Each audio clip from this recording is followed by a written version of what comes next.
చాలా ఉద్విగ్నతతో కూడిన పరిస్థితులు ఏర్పడ్డాయి. ఆ క్రమంలో మన ఆంధ్రప్రదేశ్కి సంబంధించిన మురళీ నాయక్ కూడా అగ్నివీర్గా గత 2 సంవత్సరాలు 22లో వెళ్ళిన వ్యక్తి. మన తల్లిదండ్రులతో మాట్లాడుతూ ఉంటే ఒకటే చెప్పాను, నేను దేశం కోసమే పుట్టాను, దేశం కోసమే చనిపోతాను అనేది పదే పదే చెప్తా ఉన్నాడు. ఎందుకునైనా మనకు ఆ ఉద్యోగాలను తండ్రి అంటున్నా కానీ లేదమ్మా నాకు రైల్వే ఉద్యోగం వచ్చినా రైల్వే ఉద్యోగానికి పోలేదు, కేవలం దేశం కోసం పనిచేస్తాను, నేను దేశం కోసం చచ్చిపోతాను అన్న కమిట్మెంట్ ఉన్న వ్యక్తి. కానీ దురదృష్టవశాత్తు చాలా చిన్న వయసులో 23 ఏళ్ల వయసులో తన ప్రాణాలని కోల్పోవాల్సి వచ్చింది.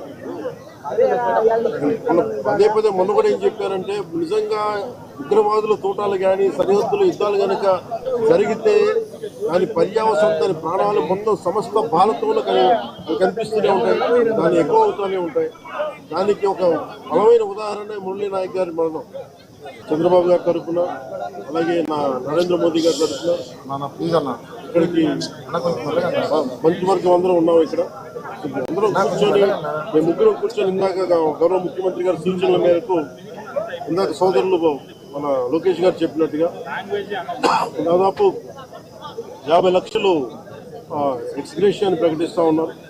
అలాగే ఒక 5 ఎకరాల పొలం అని కూడా తెలియజేశారు. అలాగే 300 గజాలు ఇంటి స్థలం అని కూడా అనౌన్స్ చేశారు. అలాగే ప్రభుత్వంలో వాళ్ళకి ఎవరికైనా సరే, వాళ్ళ నాన్నగారికి కానీ ఎవరికి కానీ ప్రభుత్వ ఉద్యోగం కూడా ఖచ్చితంగా ఇవ్వాలనేది క్యాబినెట్లో ముందు పెట్టి నిర్ణయం తీసుకుంటాం. ఇవన్నీ కాకుండా నేను అదనంగా వ్యక్తిగతంగా నేను కూర్చోబెట్టి బస్ ద్వారా 25 లక్షల రూపాయలు మన కుటుంబానికి నా వ్యక్తిగతంగా నేను సాయం చేస్తానని తెలియజేసుకుని ఇలాంటి పరిస్థితులు రాకూడదని కోరుకుంటాం. కానీ దురదృష్టవశాత్తు ఇలాంటివి జరిగినాయి.